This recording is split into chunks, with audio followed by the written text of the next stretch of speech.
آواز اور کی دنیا کے دوستوں، ایک کافر نے ایک مسلمان سے سوال کیا اور کہا کہ اگر میرے ان سوالات کا جواب آپ نے دے دیا تو میں مسلمان ہو جاؤں گا۔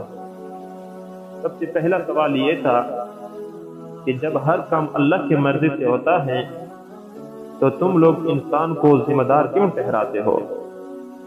سوال نمبر 2 یہ تھا، جب شیطان آگ کا بنا ہوا ہے تو دوزخ کی آگ اس پر کیسے اثر کر سکتی ہے؟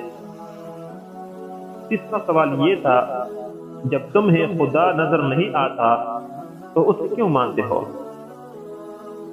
یہ جب سوالات اس کافر نے کیے تو فوراً اس بزرگ نے اپنے پاس ایک مٹی کا ڈیلا پڑا ہوا تھا اٹھا کر کافر کو بہت زور سے مارا۔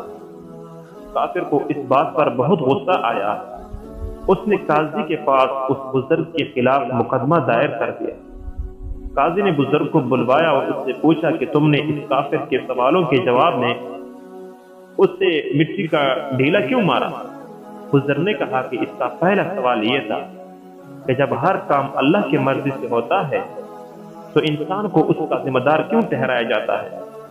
اس کا جواب یہ ہے کہ میں نے یہ ڈیلا اللہ کی مرضی سے مارا ہے، یہ مجھے اس بات پر ذمہ دار کیوں ٹھہراتا ہے؟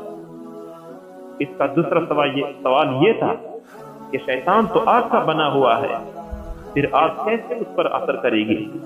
تو انسان بھی تو مٹی کا بنا ہوا ہے، پھر مٹی کا ڈیلے نے کیسے اس پر اثر کیا؟ اس کا تیسرا سوال یہ تھا کہ خدا تمہیں نظر نہیں آتا تو تم اسے کیوں مانتے ہو؟ اس کا جواب یہ ہے کہ جب درد اسے نظر نہیں آتا تو یہ اسے محسوس کیوں کرتا ہے؟ یہ سن کر وہ کافر فوراً مسلمان